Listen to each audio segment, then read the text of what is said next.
Halo teman-teman, kembali lagi dengan si hewan viral.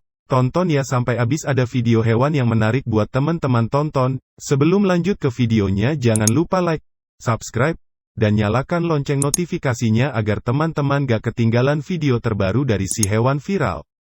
Cerita kepunahan harimau. Jika dalam berbagai dongeng anak-anak, harimau dikisahkan sebagai si raja hutan yang sombong dan zalim yang akhirnya kalah oleh kecerdikan atau kebaikan hati binatang-binatang lain, maka pada kenyataannya tidak demikian. Dari 3 subspesies harimau yang pernah dimiliki Indonesia, 2 subspesies yang sudah punah, penyebabnya adalah kesombongan dan keserakahan manusia. Subspesies yang punah paling dulu adalah harimau Bali, Panthera tigris balica, SWAS, 1912. Sebelum kedatangan Belanda ke Nusantara, harimau adalah satwa yang sangat ditakuti sekaligus dihormati oleh penduduk lokal. Diperkirakan, hingga akhir abad ke-17, masih ada sekitar 300-an ekor harimau Bali di habitatnya.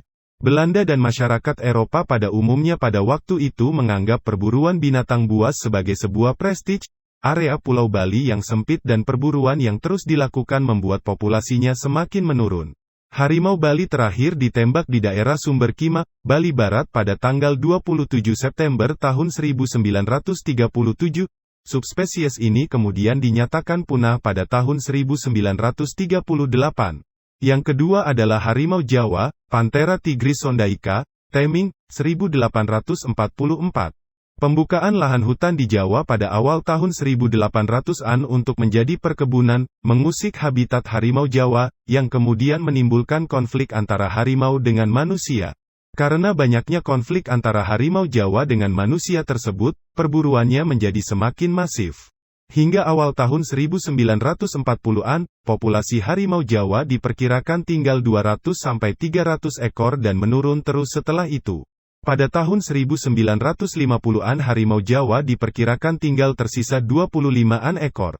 International Union for Conservation Nature secara resmi mengumumkan bahwa harimau Jawa yang terakhir berada di Taman Nasional Meru Betiri, Jawa Timur pada tahun 1976.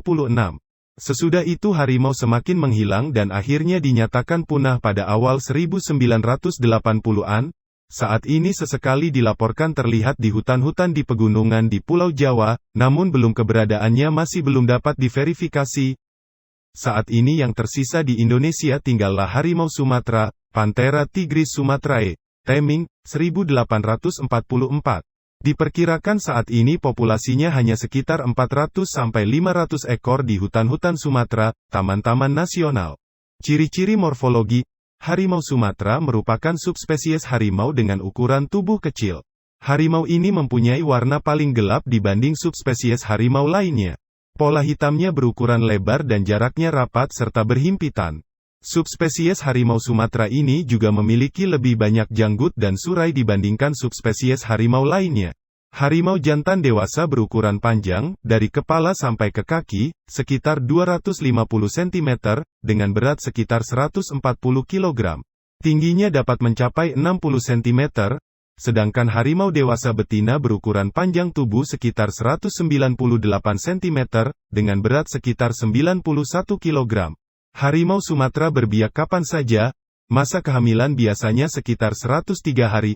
Harimau melahirkan 2-3 anak harimau sekali melahirkan. Kadang-kadang juga sampai 6 ekor, paling banyak. Anak harimau hanya minum air susu induknya saja selama 8 minggu pertama kelahirannya. Setelah itu mulai mencoba makanan padat, tetapi tetap minum ASI sampai 6 bulan. Mereka belajar berburu pada umur 6 bulan dan dapat berburu sendirian pada umur 18 bulan. Harimau Sumatera merupakan makhluk soliter yang berburu mangsanya sendirian. Makanan harimau Sumatera tergantung pada habitat yang menjadi tempat tinggalnya. Harimau merupakan pemangsa utama dalam rantai makanan. Harimau memangsa babi hutan, rusa, ungaks atau ikan. Pada keadaan tertentu, harimau juga memangsa kijang, kancil, beruk, landak, terenggiling, beruang madu dan lain-lainnya. Persebaran dan habitat. Harimau Sumatera hanya hidup di Pulau Sumatera. Habitatnya mulai dari hutan dataran rendah sampai hutan pegunungan dan juga tinggal di banyak tempat yang tidak terlindungi. Saat ini diperkirakan populasinya di alam hanya tinggal sekitar 400-an ekor yang tersebar di cagar alam dan taman-taman nasional serta daerah-daerah lain yang telah beralih fungsi menjadi lahan pertanian. Kemudian, sekitar 250 ekor lagi, hidup di berbagai kebun binatang di seluruh dunia. Perlindungan dan ancaman, harimau Sumatera berstatus critically endangered atau kritis, IUCN Red List. Di Indonesia satwa ini dilindungi dengan UU nomor 5 tahun 1990 tentang konservasi sumber daya alam hayati dan ekosistemnya. Ancaman terbesar bagi pelestariannya adalah degradasi lahan dan penghancuran habitat yang memicu peningkatan konflik dengan manusia. Misalnya berupa serangan terhadap ternak atau konflik dengan manusia secara langsung. Harimau Sumatera juga diburu untuk diambil bagian-bagian tubuhnya. Setelah itu, bagian-bagian tubuh harimau juga banyak diperdagangkan secara ilegal sebagai barang seni atau bahan obat tradisional. Akankah harimau Sumatera juga punah, menyusul kedua saudaranya yang lebih dulu punah, suatu saat nanti?